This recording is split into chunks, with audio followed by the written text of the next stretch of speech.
নমস্কার বন্ধুরা, আজকে একটা নতুন ধরনের রেসিপি নিয়ে এসেছি। তোমরা খাও হয়তো, কিন্তু এইভাবে খাও কি জানি না।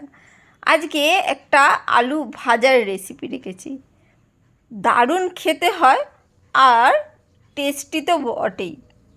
যারা আলু খেতে ভালোবাসে তারা নানা রকমভাবেই কিন্তু আলু নিয়ে আসে খাবারে।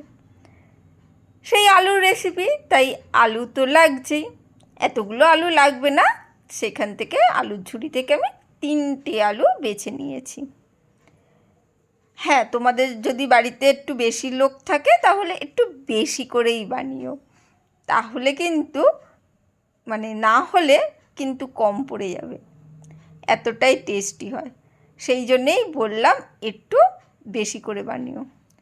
আমি ওই 3টে একটু বড় সাইজের আলু কেটে নিয়েছি, এই রকম আলু চচ্চড়ির মতন। দেখতেই পাচ্ছ আলু চচ্চড়ি যেরকম হয় সেই রকম ছোট ছোট করে পিস কেটে নিয়েছি। এরপরে কড়াইতে দিয়ে দিলাম জল। তোমরা ভাবছো আলু ভাজা হবে, সেটা আবার জলে নাকি? জলের মধ্যে দিয়ে দিল কেন? দিদি কি পাগল হয়ে গেছে? না রে বাবা, দাঁড়াও না, দেখো কম তেলে ভাজা হবে। একটু লবণ দিয়ে এটাকে একটু ভাপাতে দিয়ে দিলাম। ওই ফুটে উঠলে বন্ধ করে কিছুক্ষণ রেখে দেবে। জলটা গরম হয়ে যখনই ফুটে উঠবে তখন ব্যাস গ্যাসটা বন্ধ করে নিভিয়ে রেখে দেবে গরমের মধ্যে। আর এখানে একটা মশলা তৈরি করে নিচ্ছি। শুকনো লঙ্কা নিয়েছি, যে যেমন খাও সে সেরকম ঝাল অনুসারে শুকনো লঙ্কা নেবে। জিরে নিয়েছি, একটু ধনে নিয়েছি, আর এখানে নিয়ে নিয়েছি অল্প একটু, তার চেয়ে কম, 5 ফোড়ন। ব্যাস চাটুর মধ্যে নাড়াচাড়া করে একটু হালকা করে গরম করে নিলাম, যাতে মশলাটা গুঁড়ো করতে সুবিধা হয়। একদম লো গরম হয়ে গেছিলো, আর লো করে মশলাটাকে ভাজলাম, সেটাকেই দেখিয়ে দিলাম। ব্যাস গরম এখন হয়ে গেছে, একটু ঠান্ডা হয়েছে। তারপরে মশলাগুলো সব মিক্সির বাটির মধ্যে আস্তে আস্তে দিয়ে দিচ্ছি, যাতে মিক্সিতে গুঁড়োটা হয়ে যায়। যাদের মিক্সি নেই তারা অবশ্যই শিলনোড়ার মধ্যে গুঁড়ো করে নিতে পারো, বা হামানদিস্তাতে খুব ভালো করে থেতো করেও নিতে পারো, কোনো অসুবিধে নেই। খুব যে বেশি থেতো করতে হবে তাও নয়, যদি একটু দানা দানা থাকে তাতেও কিন্তু হয়ে যাবে।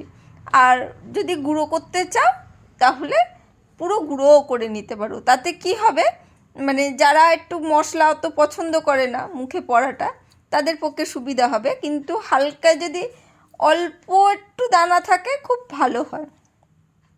ওখানে আলুগুলো জল ঝরিয়ে রেখে দিয়েছি, গরম জল থেকে বের করে রেখে দিয়েছি। আর অবশ্যই রান্নাটা কিন্তু সর্ষের তেলে হবে। এখানে দেখো 2 থেকে 3 চামচ মতন তেল দিয়েছি। 3 চামচের বেশি কিন্তু লাগবেই না। একদম কম তেলে কিন্তু আলু ভাজা হবে আর দারুণ খেতে লাগবে। দেখো একটু গরম হতেই এর মধ্যে একটু নাড়াচাড়া করে নিচ্ছি, নাড়াচাড়া করে তেলটা চারিদিকে লাগিয়ে দিচ্ছি কড়ার মধ্যে, যাতে সুন্দরভাবে লেগে যায় আর সুন্দরভাবে মিশেও যায়, আর তেলটা গরমও হয়ে যায়। সর্ষের তেল তো একটু গরম হলে ভালো হয়। আর এই দেখো আলুগুলো দেখতে পেয়েছো, খুব বেশি নরমও হয়নি, খুব বেশি শক্তও নেই। ব্যাস এবারে আলুগুলো একটা একটা করে ছাড়তে হবে না, পুরোটাই ঢেলে দিলে হয়ে যাবে। পুরো আলুটাই ঢেলে দিয়েছি। ব্যাস এবার একটু হাই ফ্লেম রেখে আলুগুলো নাড়াচাড়া করতে হবে। প্রথমেই লো ফ্লেম করে রাখলে মুশকিল হবে, একটু হাই ফ্লেমে আলুগুলোকে ভাজবে। সুন্দর করে ভালো করে ভেজে নিতে হবে আলুগুলোকে ভাজার পর এখানে একটু নাড়াচাড়া করতে হবে। আর আলু সেদ্ধর সময় একটু লবণ দিয়েছিলাম, কিন্তু আর একটু লবণ লাগবে।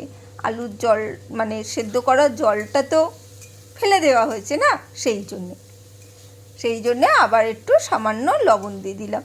অবশ্যই লবণটা একটু খেয়াল করেই দিও, বেশি যেন না দিয়ে আলুটাকে ভালো করে নাড়াচাড়া করে যে মশলাটা গুঁড়ো করেছিলাম সেই মশলাটা সম্পূর্ণটা দিয়ে দিলাম, দিয়ে সুন্দরভাবে নাড়াচাড়া করে নিতে হবে।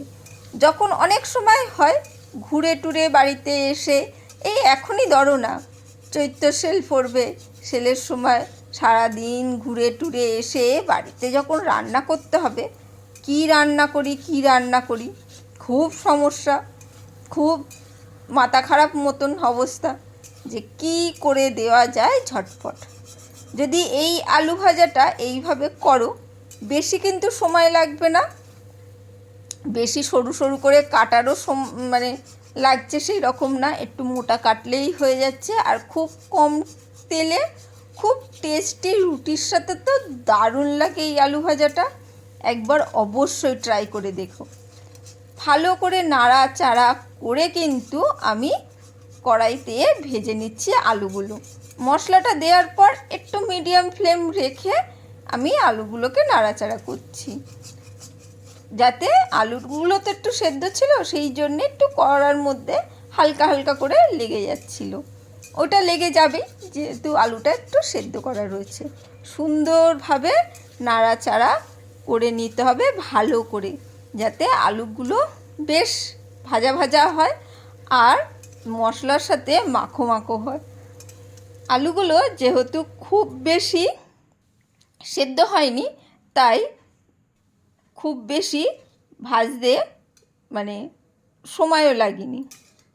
সুন্দরভাবে দেখো আলুগুলো এবারে আমি একটা পাত্রের মধ্যে তুলে রাখছি। আর ওইদিকে রুটির জন্যে লেচি করা রয়েছে, রুটিটাও কিন্তু হয়ে যাবে। ওই যে বললাম একটু কিন্তু বেশি করেই করো, কম পড়ে গেলে বলো না দিদি এতটা টেস্টি হয়েছিল যে কমই পড়ে গেছে, সবাইকে দিতে দিতে নিজেই খেতে পারিনি। একদম গরম হোক বা ঠান্ডা এইভাবে সার্ভ করে দেবে, রুটির সাথে খাওয়ার চেষ্টা করবে, খুব ভালো লাগবে।